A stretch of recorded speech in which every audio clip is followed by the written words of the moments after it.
Imana y'imbaraga n'ubutware, Imana se w'umwami wacu Yesu Kristo, Imana itajinanirwa kandi itajibura kwigira. Tuguhimbarije neza yawe, tuguhimbarije ubuntu bwinshi ugira. Mana tugushize hejuru, dufatanije n'ivyaremwe byose kuvuga ko ari wowe Mana. Duciye bugufi cyane utubabarire nk'abantu, dutunganye kuko turi abanyantege nke. Imitima yacu iratentebutse kuko ari abantu. Ugira imbaraga zijya ziza mu mitima y'abantu zigasubizamo imbaraga. Ugira ububasha bwo kutwongerera imbaraga. Ni wowe Mana yisangije ubushobozi bwongerera abantu imbaraga bakeneye.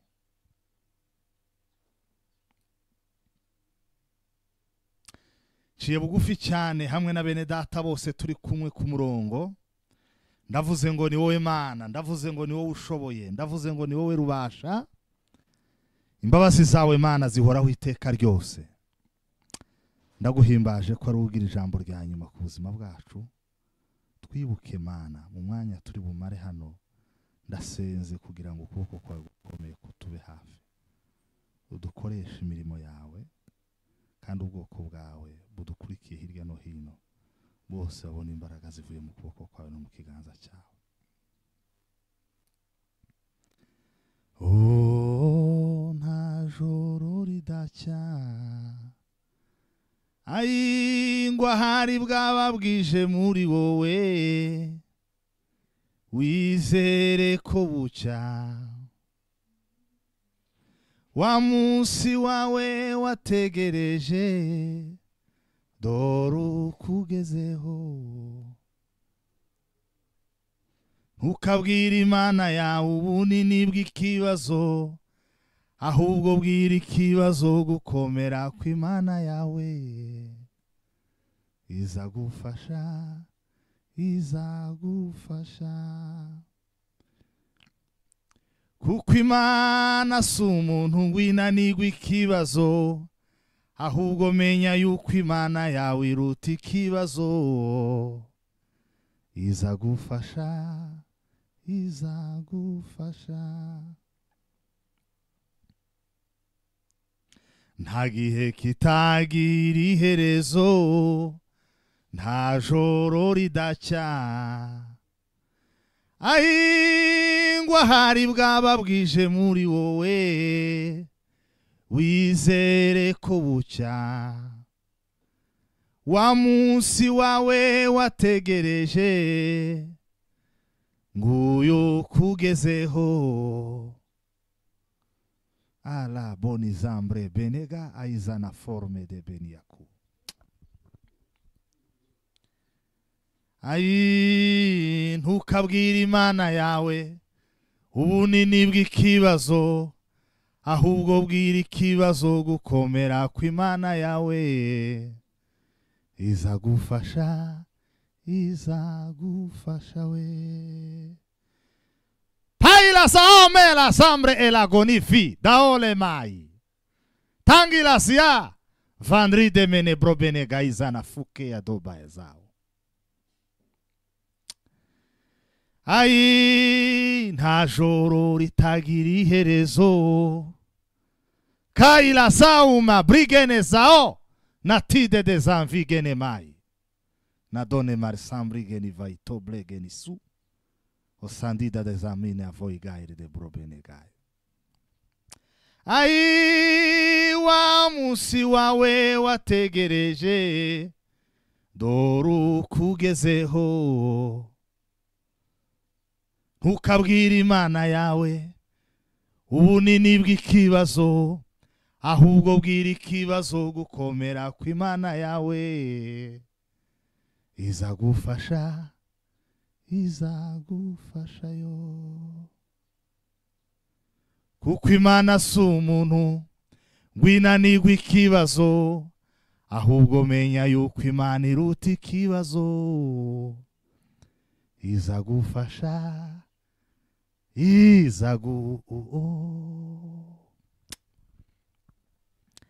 Mana we, ubwoko bwawe bongerera imbaraga. abari mu bihe bikomeye ubakomeze, abahagaze ku misozi y'ibigeragezo Mana ubagaragarize imbaraga zawe, ubagaragarize gukomera kwawe. Ntukabwire Imana yawe ubunini bw'ikibazo.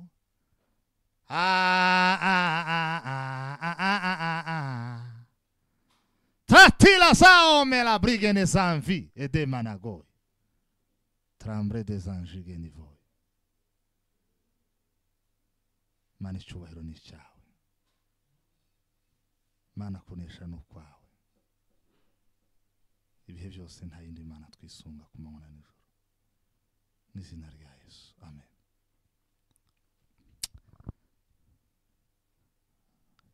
Shalom shalom bwoko bw'Imana. Imana ibahe umugisha kandi bagirire neza. Muri byose mubone gukomera kw'Imana, mubone imbaraga z'Imana. Ndishimye cyane kubw'uyu mugoroba aya matariki 29 z'ukwezi kwa 4 2020. Ni umugisha ukomeye Imana iduhaye ukongera kuba imbere y'amaso yayo. Ndabashimiye mwese abari mu Rwanda, inshuti zacu, abamambare b'itorero ryacu dukunda cyane, nta gushidikanya namwe muradukunda, n'inshuti zacu zitandukanye zo hirya no hino. Imana ibahe umugisha, Imana ibagirire neza, Imana ibibuke, Imana ibarwanirire gukomera kw'Imana ya nyiribihe, Imana ya Yakobo, Imana ya Ibrahimu, Imana ya Petero na Yohana, Imana ya Daniyeli, Imana twabonye gukomera kwayo mukubone mu miryango yanyu. Murabyizeye se muvuge ngo amina. Nshuti zacu, Imana ibagirire neza. Abamambure b'itorero Paroisse ya Nairobi, Imana ibahe umugisha, hamwe n'inshuti zacu zose ziri muri Kenya n'ahandi mu bindi bihugu bya East Africa. Imana ibagirire neza kandi barwanirire ibahe umugisha. Bene data Paroisse ya Bukavu, Imana ibahe umugisha kandi bagirire neza, hamwe n'inshuti zacu zose. Inshuti zacu ziri muri Asia, South Korea, we love you so much. Bari kumwe n'abayoboke bacu, bari mu pilote na Etienne, Imana ibahe umugisha. Bene data bari muri Europe, mu Faransa, i Paris, muvyeyi wacu uri Paris, Imana iguhe umugisha, hamwe n'abandi bose. Abari Denmark, Imana ibagirire neza kandi ibahe umugisha, badukunda kandi badukurikira. Abari mu Buholandi, abari mu Bubiligi, abari Sweden, abari Norvege, n'ibindi bihugu byose by'i Burayi, Finland, Imana ibahe umugisha kandi bagirire neza muri byose, mubone gukomera kw'Imana. Abari Karlsruhe muri Allemagne, Imana ibahe umugisha, n'abandi bari Berlin, i Munich, mu Budage hose tubaha ikaze bakozi b'Imana, Imana ibahe umugisha.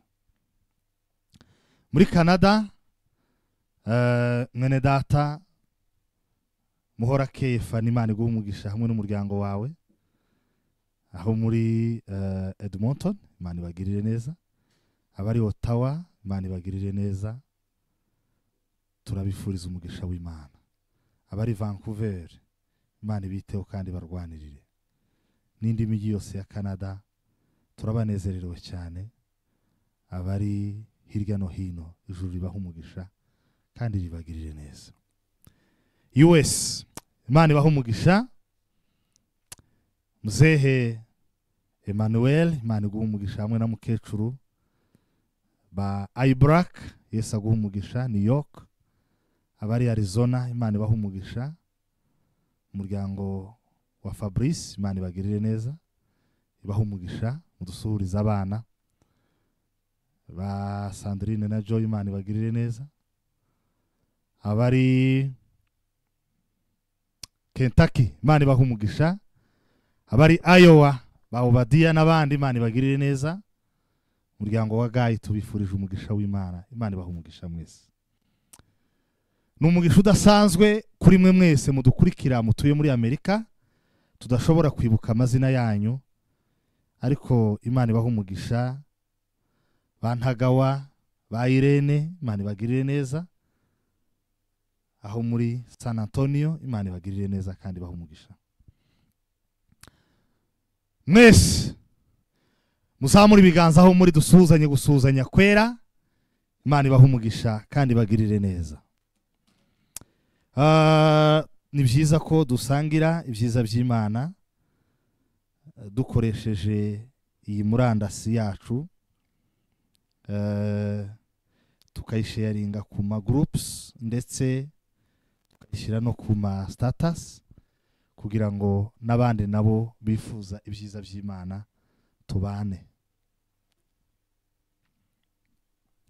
Mfite ijambo numvise umwuka yanshyize ku mutima ko turi buganire, rivuga ngo bamaso mu gihe cy'ibigeragezo.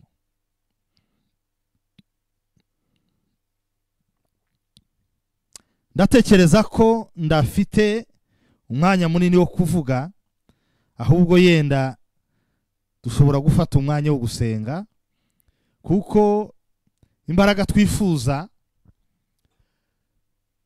tuzikeneye mu biganza by'Imana, nta handi ziri. Mu buryo bumwe cyangwa ubundi, imbaraga zadushoboza guhangana n'ibihe turimo n'ibigeragezo biri imbere yacu, nta handi byava. Izo mbaraga nta handi zaturuka keretse gusa mu biganza by'Imana. Turi kumwe, muvuge ngo haleluya. Uwiteka Imana yanganirije amagambo ari mu gitabo cy'Abami ba mbere, ibice 19 umurongo wa 4. Haravuga ngo ariko agenda wenyine urugendo rw'umunsi umwe mu ishyamba, ahageze yicara munsi y'igiti cy'umurotemu, yisabira gufati Uwiteka, ndarambiwe, icyabimara nuko ubu wankuraho ubugingo bwanjye, kuko ntaruta basogokuruza ubwiza. Amen. Mu gitabo cy'Itangiriro ibice 16 umurongo wa 2 haravuga ngo Sarayi abwira Aburahamu ati, dore Uwiteka yanyimye urubyaro, ndakwinginze gira umuja wanjye inshoreke, ahari nazabonera urubyaro kuri we. Aburahamu yumvira Sarayi. Amen.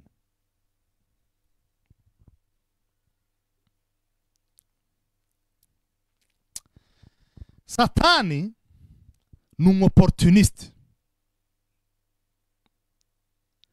azi kubyaza umusaruro buri kantu kose kabaye. Ikintu cyose iyo kije, Satani ashaka uburyo akibyaza umusaruro kugira ngo kikuviremo ikibi, aho kugira ngo kikuzanire ibyiza. Kuko atari umuremyi, atazi kurema. Gloire au Seigneur.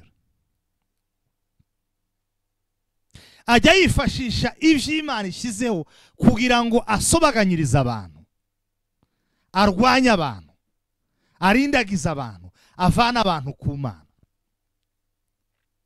Niyo mpamvu burya Satani ni umuhanga mu kwifashisha abantu. Ujya uhura n'umuntu akakubera umugisha, akakubera irembo ryiza, akakubera ihumure, akagufasha, ukamushyiramo ubugingo bwawe, ukamubikamo icyizere cyawe, ukamubikamo amabanga yawe, ukamubikamo byose muri wewe, nawe akakubikamo byose. Ariko Satani gatagetinga ku buryo birangira batandukanije.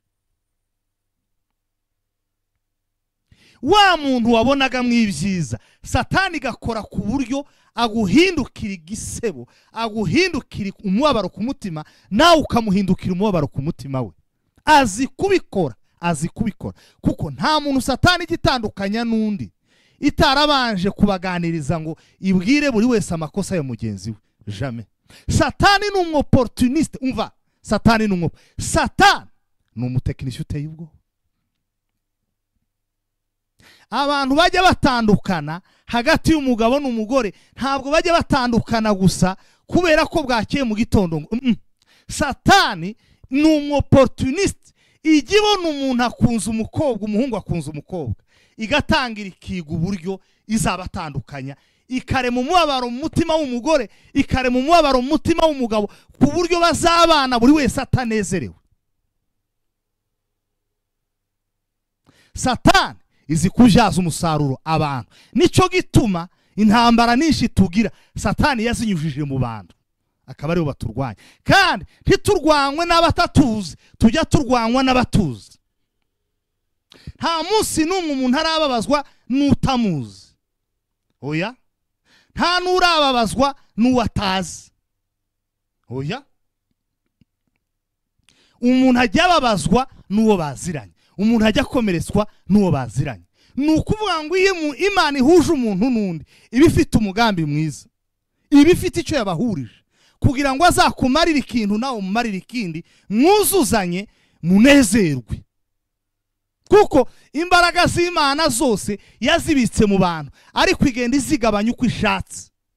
Umwe ikamubikamo umutima mwiza, undi ikamubikamo ubukristo, undi ikamubikamo impano yo gusengera abarwayi, undi ikamubikamo impano y'ubujyanama, undi ikamubikamo ijambo, undi ikamubikamo indirimbo, kugira ngo ba bantu nibahura bagire icyo bakora kizamura ubwami bw'Imana. Satani rero nababwiye ngo ni umopportuniste. Iyo abonye abantu barahuye rusa, igomba kuza ikaganiriza umuririmbyi, ikamubwira ngo ni wowe ugize ririya torero. Bari abantu batagufite ntibishoboka. Ikaza ikabwira umunyemana atari uri umusazi, uzajya ukomeza ufasha bari ukubera iki. Ikaza ikaganiriza undi, ikabaganiriza ku buryo buri wese yisanga afite impamvu yo gutandukana n'undi. Imana dufashe cyane. Icyakabiri, Satani izi guprofita, izi profita ibihe. Satani ntabwo igiza kugerageza umuntu iyo bewe ibihahagazemo. Iyo uri mu bihe by'ibigeragezo by'umubabaro, Satani igikuganiriza ikurikije ibihurimo.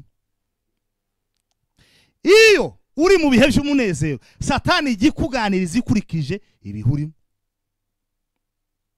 Satani ni umuhanga mu kwihisha mu bihe, kwiforfi, izi gufitinga mu bihe, ku buryo igira igikora ku buryo bya bihurimo ibigufatiramo ikabigukoreshamo amakosa.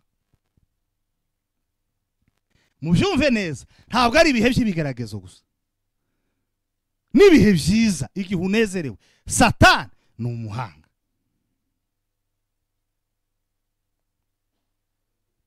Satani azi kuganiriza umuntu bitewe n'urwego rw'amashuri ariho. Ntabwo igiza ngo iganirize un docteur, ngo imuganirize nk'umu illettré. Irabizi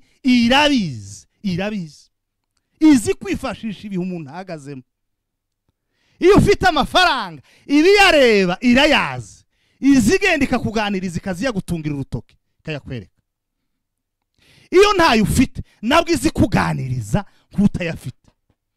Iyo uri mu madeni izivugana n'umuntu uri mu madeni ikamenya ko ari mu madeni. Iyo hari abantu bagufitiye amadeni igikuganiriza ikakubwira bagufitiye amadeni ukuri bubigenze. Kandi buri gihe ikakoriyanta gusa ku nzira ziri aggressive buri gihe. Imana idufashe cyane kandi Imana itugirire neza.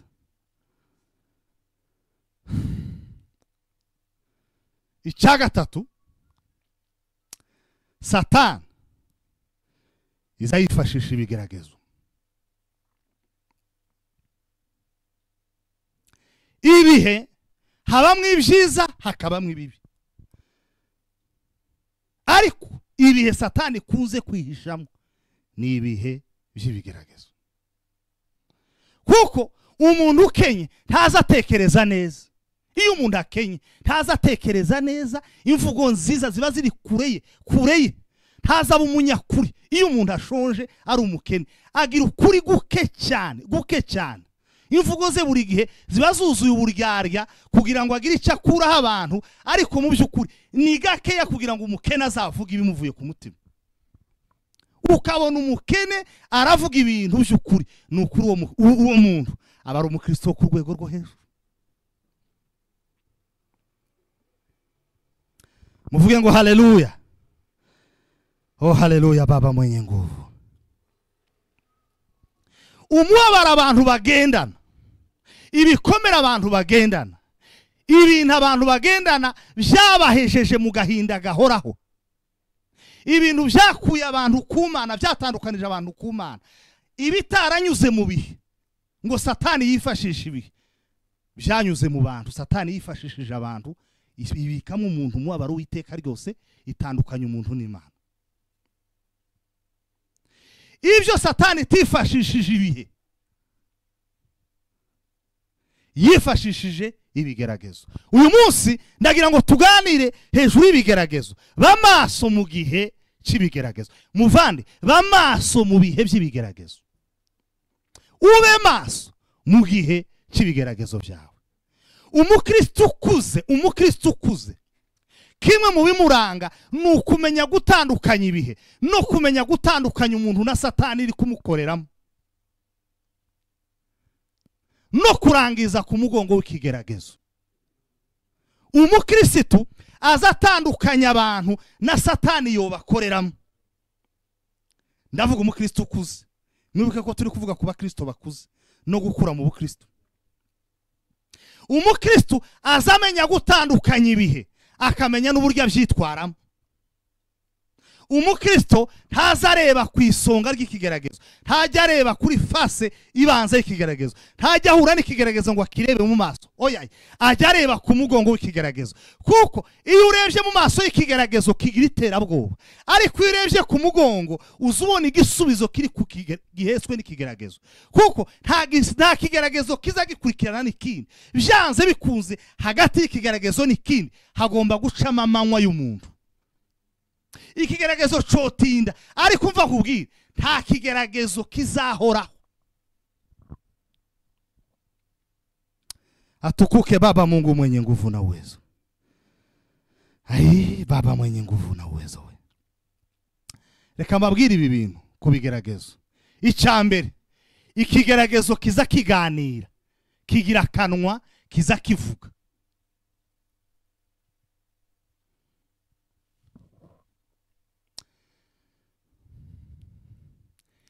Umva, ikigeragezo kijya kiganira, kigira kanwa, kiza kivuga, kandi kiza kikuganiriza uri wenyine, kikakuganiriza uri mu bandi, kikakuganiriza wicuye. Ntabwo gitinya titre, ntabwo gitinya umujyi utuyemo. Nushaka uba utuye Moscow, uba utuye New York, uba utuye he, aho waba uri hose, ikigeragezo nticotinya umujyi utuyemo, nticotinya titre yawe, ntabwo kiza gitinya ibara ry'uruhu, ntabwo kiza gitinya amafaranga utunze. Kiza kiganiriza umuntu, kikaza neza kikakuganiriza. Ikigeragezo cyasanze Eliya, kiraza neza kiramutugiriza, kiramusanga. Ntikigeze gitinya ko amaze kwica ingabo za Shera n'ingabo za Bari. Oya, cyaraje kiramuganiriza. Usomye kuri kiriya gice twasomye haruguru, yari amaze kwica ingabo za Shera n'ingabo za Bari, ariko atinya umugore umwe witwa Yezebeli. Ikigeragezo kiramuganiriza, kiramubwira ngo birarangiye, haguruka ugende uhunge. Ikigeragezo kiza kiganiriza umuntu, kikamuganiriza, kikavuga. Umva, ikigeragezo, imvugo zacu zirangwa n'ibi bintu bikurikira. Icyambere, imvugo z'ikigeragezo zirangwa n'ibinyoma ndetse n'uburiganya. Ikinyoma n'uburiganya byenda gusa kimwe, ariko ntibihuye neza. Ikinyoma ni ikintu waremye ukakirema kandi kitari cyo. Uburiganya ni ukwifashisha ibihari bisa n'ukuri, ariko ugamije kuyobya umuntu. Imvugo z'ikigeragezo akenshi zirangwa n'ibinyoma n'uburiganya. ikigeragezo cyaramubwiye ngo Yezebeli uyu ntabwo ari bugusiga amahoro, fata inzira uhunge. Nawe nanje ibigeragezo byaranganirije, nta gushidikanya ko nawe hari aho ibigeragezo byakuganirije, kandi n'ubu biracyatuganiriza, biza bituganiriza kakubwira ngo ni ukuri. Ubwo bimeze gutya bizarangira bigenze gutya. Fata uyu mwanzuro, ikigeragezo kiza kiganira. Ariko ibiranga ikiganiro cy'ibigeragezo, icyambere ni ikinyoma n'uburiganya. Icya kabiri kiranga ikiganiro cy'iterabwoba n'umuntu, ikiganiro cy'ikigeragezo n'umuntu kirangwa n'iki? Kirangwa n'iterabwoba. Iyo ibigeragezo bije bikuganiriza, nta na rimwe ibigeragezo bizakubwira inkuru ikorohereza, nta na rimwe ibigeragezo bizagusobanurira ngo bikubwire ngo nubwo bimeze gutya ngo ihangane n'igihe gito. Oya, biza bikubwira ngo ubwo bimeze gutya ngo nabi wanyu nuko bapfuye, ngo nabene wanyu ngo nuko byarangiye, ngo ubu nukuvuga ngo birarangiye, ngo ubwisapfuye ngo nukuvuga ngo birarangiye nta kubaho ngo usezere, ngo ubwo utize ngo nukuvuga ngo nuko birarangiye ushatse wo kwiyahura ngo akirorine upfe. Ikigeragezo kirangwa n'iterabwoba. Ntabwo bishoboka ko ikigeragezo kizaza ngo kikorohereze, kikutekereresha ibintu biri byo, cyangwa kikubwira amakuru ariyo. Nta na rimwe. Kandi ikigeragezo kigira abanyamakuru bacu.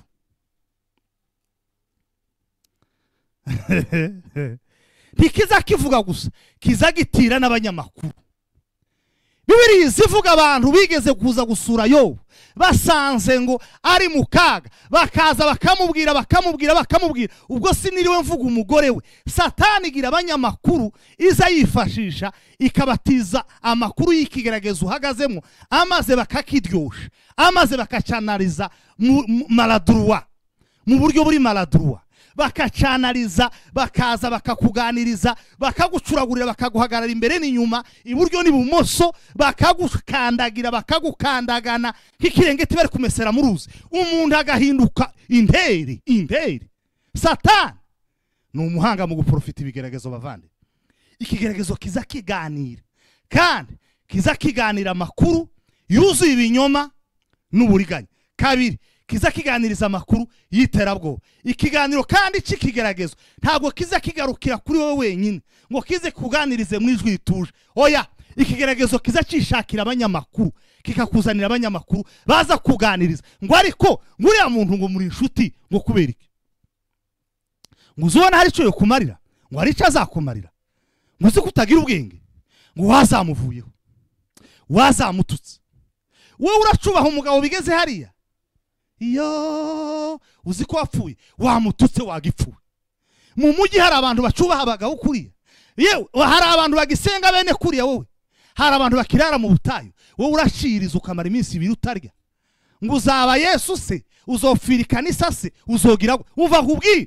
Hari ibintu, hari Satani ni umutekinisiye mu kubyaza umusaruro ikigeragezo, ajya gipakira amakuru, kandi ayo makuru yuzuye ikinyoma n'uburiganya. Kabiri, yuzuye iterabwoba. Gatatu, ntabwo Satani iziganiriza umuntu gusa inyuze muri ubwo buryo, iza yishakira n'abanyamakuru. Ikigeragezo kagenda kigahiga abantu bagomba kuza kukubwira ukuntu ikigeragezo cyawe gikomeye, kagenda kikihisha mu bantu, kikabika amakuru mu bantu, bakaza bamwe batanakuzi batazi n'amakuru, bakaza bavuga ibintu neza, ikigeragezo kikagusobanurira ngo ariko kurumva abantu bahe bakubwira ibintu batazi n'amakuru yawe. Bavande, ko turavuga ngo bamaso mu gihe cy'ibigeragezo, bamaso mu gihe cy'ibigeragezo. Icya kabiri, ibigeragezo bigira amaso. La ibigeragezo bigira amaso.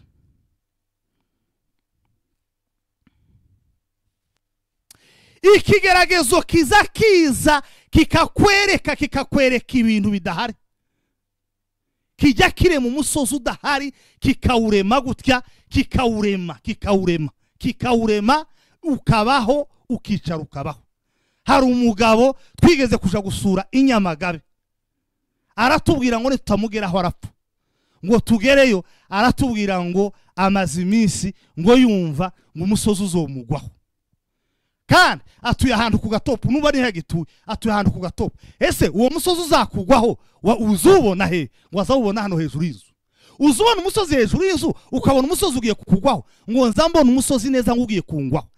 Satani azi kwifashisha ikigeragezo akagitiza amaso y'abadayimoni, akaza akakuzaho. Satani kakoresha ikigeragezo ku buryo kikakwereka ahantu, kikakwereka ibintu, kikakwereka abantu, kikakwereka uburyo ibintu byose by'ibinyoma bidahari. Satani ni umutekinisiye mu kubyaza umusaruro ibigeragezo. Bamaso mu gihe cy'ibigeragezo, ibigeragezo bigira amaso, biza bireba bikakwereka, kandi akenshi biza bitwereka ibidahari n'ibitazobaho.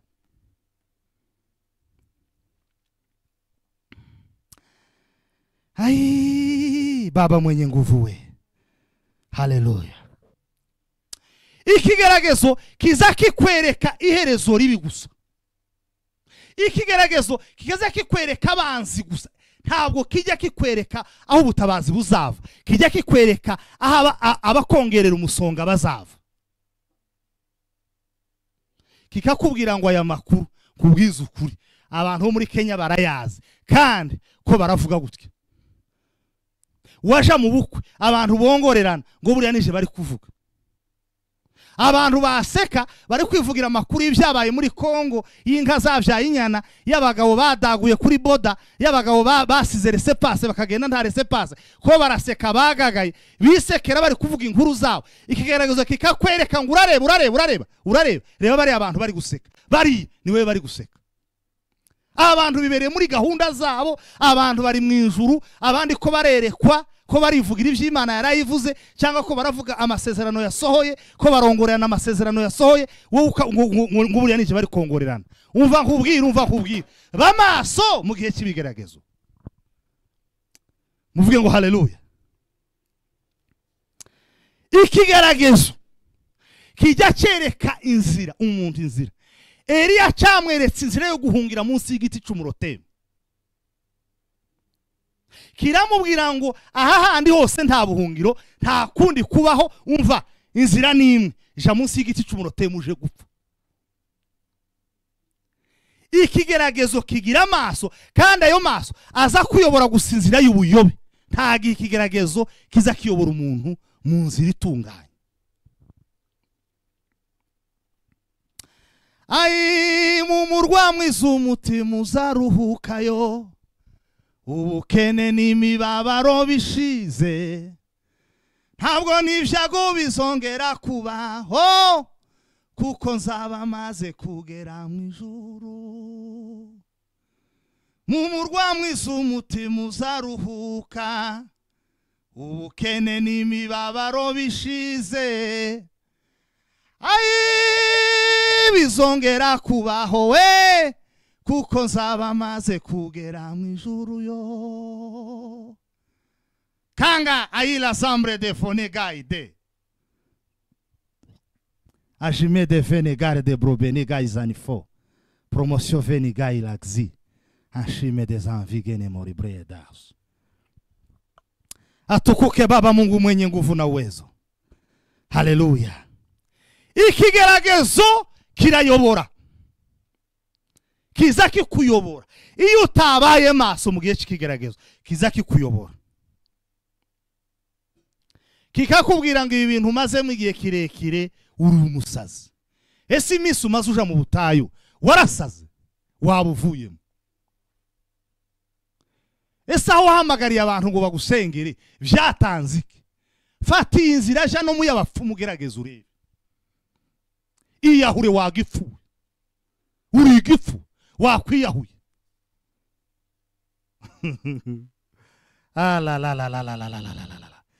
Ikigeragezo kiza kiyobora. Hari umugabo washekeje ejo bundi bambwira amakuru yiwe, ariko hari n'umuntu wagapostinze, nimba yaragapostinze ashingiye kuri ibyo, nimba yarabitekereje gusa, ariko byabayeho c'est sûr et certain, jewe n'uwo byabayeho twaravuganye. Yaragiye ngo ashira umugozi mu ijosi ngo agiye kwiyahura, ngo umugore yaramunaniye, ashira mu ishami y'igiti riri aho hafi ariko ridakomeye, ahabona nagugura naryo riri bucike, ashiramo ngo aguruze kabiri, yarapfuye ishami riracika. Ngo arangiza atese ko nabwiye abantu ngiye kwiyahura, nibasanga ntiyahuye biragenda gute? Afata wa mugoza ushira mu kuguru ahambira ku giti.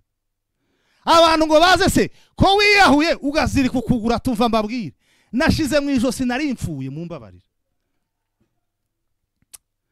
Bwana sifiwe. Ikigeragezo kizakikuyobora kakubwira ngo ija kwiyahura, kakubwira ngo va kuri bari abantu, kakubwira ngo ese aba naba bakumariye iki, wabavuyeho. Ayi ikigeragezo utabaye maso kizakikuyobora. Bavande mube maso mu gihe cy'ibigeragezo, bamaso mu bukene bwawe, bamaso mu bushomeri bwawe, bamaso mu ndwara yawe, bamaso mu kigeragezo cyo kubura abana kwawe, bamaso imbere y'umugabo wakunaniye, bamaso imbere y'uyu mugore wakunaniye, bamaso mu kigeragezo cy'abana bakunaniye, bamaso muri uyu mujyi wa Kigali, bamaso nimba ushaka umukristo uhagaze neza, bamaso. Tumia akili yako vizuri na ujue linalokupasa, shetani anakutamani, we simama jipange sawa sawa. Macho yako mbele, hatua 10 songa mbele, simama kiume, jipange sawa sawa. Satana aragushaka, kandi bumwe mu buryo gushakamo nukubyaza umusaruro ibigeragezo uhagazemo, kugira ngo ajubanganye kwizera kwawe, kugira ngo ajubanganye imbaraga z'Imana zikurimo, kugira ngo agutesha agaciro, akwice, uzapfurimbuza. Bamaso mu gihe cy'ibigeragezo. Oh haleluya, Baba mtakatifu mwenye nguvu. Ntabwo nzi ibigeragezo urimo, naje ntuzi ibyo ndimo, kandi kumenya ibyawe ntacyo no bihinduraho, kuko ga naje mfite ibyanje byananiwe guhinduka. Naje ntiwomenya ibyanje ntacyo wenda kubikoraho, nawe ufite ibyawe byananiwe guhinduka. Ariko hari ibintu byagufasha kuba maso no guhagarara neza mu gihe cy'ibigeragezo. Icyambere, ibigeragezo ni rusange. Ubu mureba guhera kuri Trump afite ibigeragezo byiwe, arimo aribaza ngo ese kwa amatora agiye kuba nzotambuka cyangwa sinzotambuka. Mwabonye ko Hillary Clinton yavuze ngo arasupportinga uwitwa Joe Biden. Ubu Joe Biden nawe karibaza ngo ese nzotambuka cyangwa sinzotambuka. Uwambaye ibirenge iwe karibaza ngo ese nzobona urukweto gute. Ababuraye ko baribaza ngo ese bizagenda gute. Abandi ko bari ngo nzagira nte, nzagenza nte, bizagenda gute. Abantu ko baribaza ibintu bitandukanye. Nta muntu numwe uriho ugihumeka umwuka bazima udafite ikigeragezo. Udafite ikigeragezo cy'ubukene afite ikigeragezo cyo kwibaza icyo amafaranga mu mariye n'icyo azayakoresha. Udafite ikigeragezo cyo kubura abana afite ikigeragezo cy'abana bamunaniye, cyangwa babuze minerval, cyangwa babuze icyo kurya, cyangwa gahangayika gusa ngo ese uyu mwana azokura. Uko uyu mwana Imana impa uko azokura. Ese uko uyu mwana uko nta bantu baheba muhiga benda kumwica. Ese uko uyu mwana nuryama bugacanga sanga yapfuye.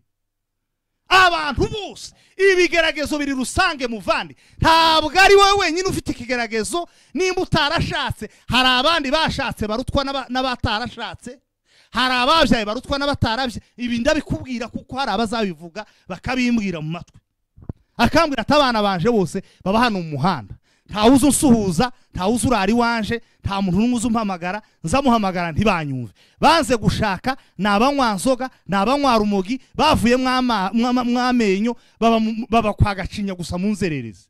Naricaye ndavuga ngo ese kuko Imana yabampaye iyo nanone bapfa. Ibigeragezo ni rusange. Ukuzugira ngo babanye neza n'abagabo nuko abagabo babo boroheye. nukuri abagabo bazaba uruhande rumwe bagakomera mu rundi ruhande. Uko abagore twashatse bo ni beza mu ruhande rumwe, urundi ruhande ni babi. Abana twabyaye ni babi ruhande rumwe, urundi ruhande ni beza. Nta muntu numwe udafite ikigeragezo, nta numwe. Gusa icyo dutandukanira mu kumenya kubijera no kumenya kubihisha. Hari abantu baza bagahisha ariko biza birangira baturitse. Ikigeragezo kiza kigutumbana neza, kigatumba nk'irindazi, kikaruha kigaturika. Ibi bigeragezo ni rusange. Muvuge ngo haleluya.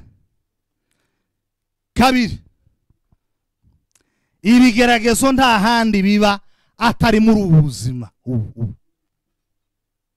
Umva mbabwiza ukuri, abantu bose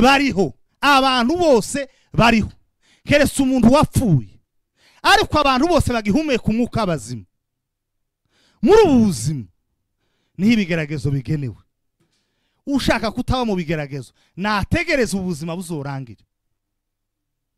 Ivyo byo guhora uvuga ngo nje kubera iki bigeragezo, ngo sinzi impamvu biba byankoraniyeho, ngo nukubera iki ngo njewe, ngo nukubera iki jewe, nukubera iki wewe? Aho ninde akubwiye ko ari wewe? Ntabwo ari wewe. N'ubu buzima bwa hano kwisi, isi dutuyeho tuzayigeragerezwaho kugeza tuyivuyemo. Gatatu,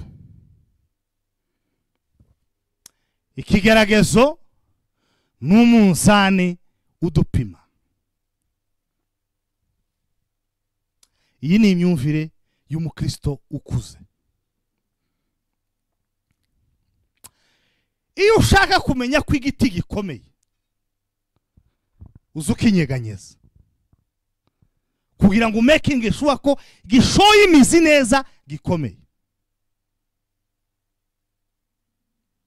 Hari uburyo bagerageza inzu ngo barebe ko ikomeye.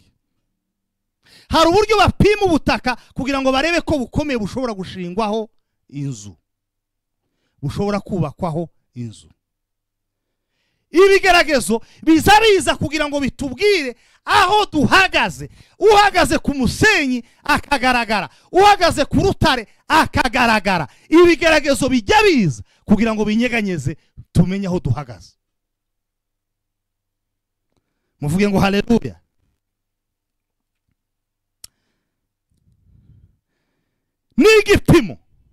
N'ibipimo bitwibutsa kandi bidukebura. Hari igihe umuntu aza yirundurira ku wundi, ukizera ukabitsa byose, ibigeragezo byaza nico gihe biza bikwibutsa ko uwo wari warizeye atari Imana, ari umuntu.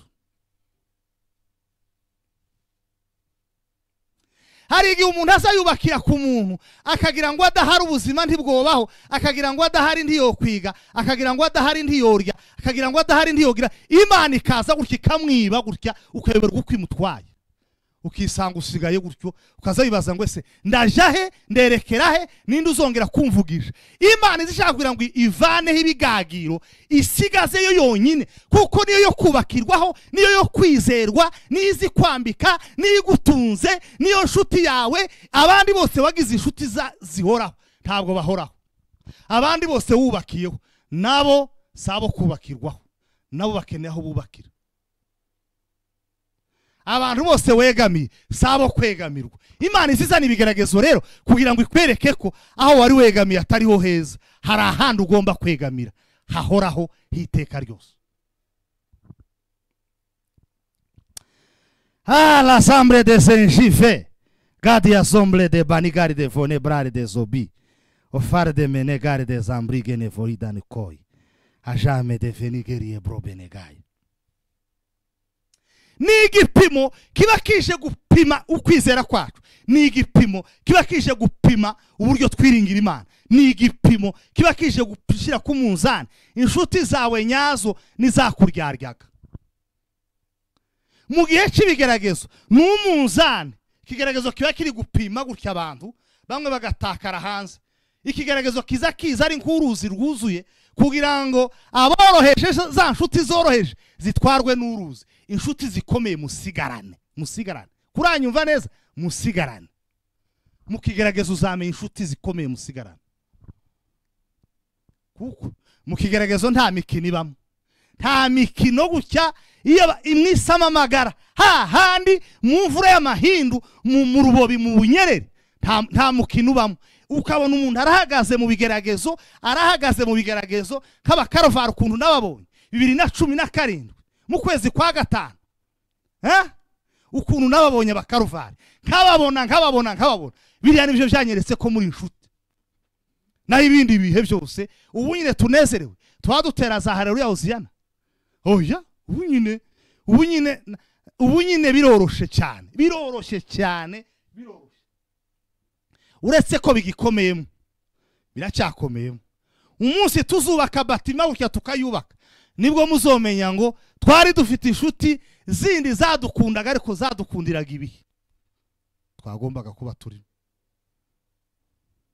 Ibi bigeragezo biza kugira ngo bikureho imfatiro zitari zo zisenyuke, hasigara urufatiro rumwe gusa. Bibiliya iravuga ngo kuko nta rundi rufatiro umuntu yashiraho nkongeretse urwashyizweho rwonyine. Petero arandika ngo ibuye abubatsi birengagije ngo niryo ryahindutse irikomeza imfuruka. Hari igihe tuba twarirengagije urufatiro nyarwo, hari igihe tuba twaribagiwe inshuti yacu ibihe byose, tukubakira ubushuti bwacu, tukubakira urufatiro rwacu tukarukeka handi, kandi si ahandi ruba, ruri muri Kristo. Imana idufashe, Imana itugirire neza, Imana itwibuke, Imana iturwanirire, Imana yuve gusenga kwacu. Ikindi cyagufasha guhagarara neza no kwitwararika mu bihe by'ibigeragezo, ushkumara imyaka myinshi mu kigeragezo ariko ntikizagihoraho, kizagihinduka kikarangira, umwanya wacu ugatambuka. Ikigeragezo kizotambuka rero, ikigeragezo gihari gishobora gutambuka anytime, ntikigatuma ufata umwanzuro w'ubuzima bwose.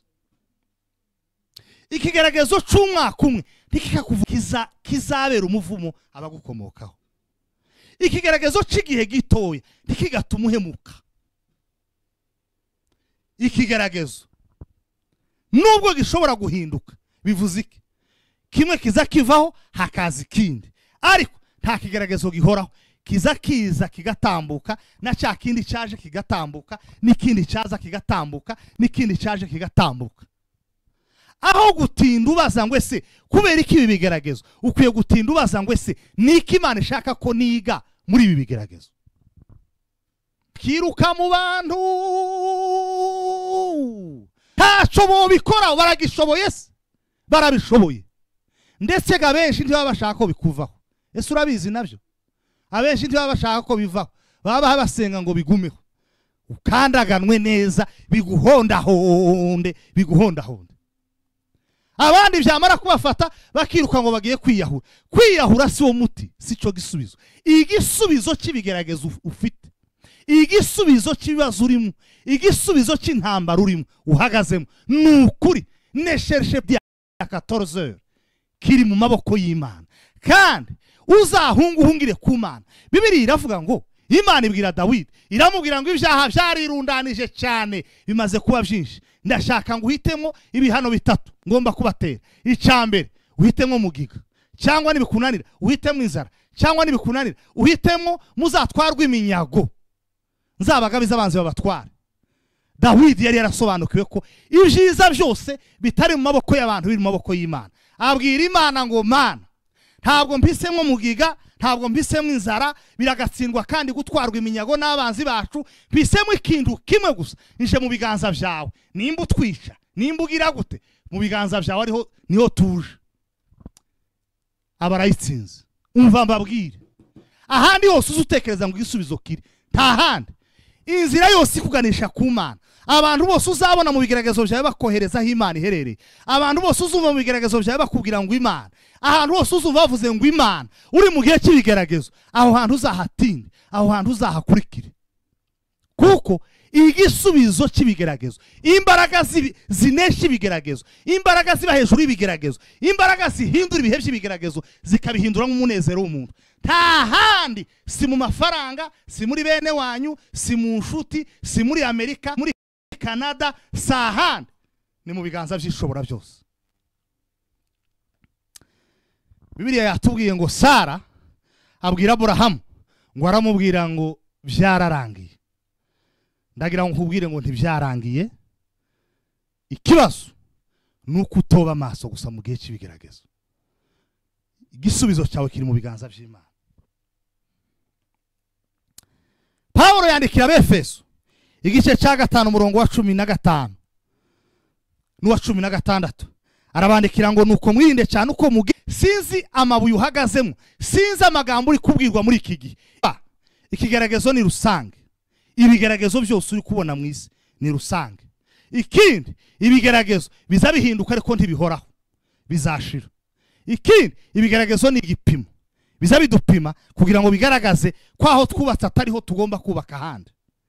Ibigeragezo gene Marie de Brozeni kaudanifike ganda la saone brigene zanvigeni ausanike de Zandre voni braide ni groi venikai. Cogoza ibigeragezo biduhagaze imbere kandi urinde ubugingo bwacu kuyoborwa n'ibigeragezo mu izina rya Yesu Kristo. Imbaraga z'Imana n'ubutware bw'Imana, ubasha bw'Imana isumba byose. Haleluya.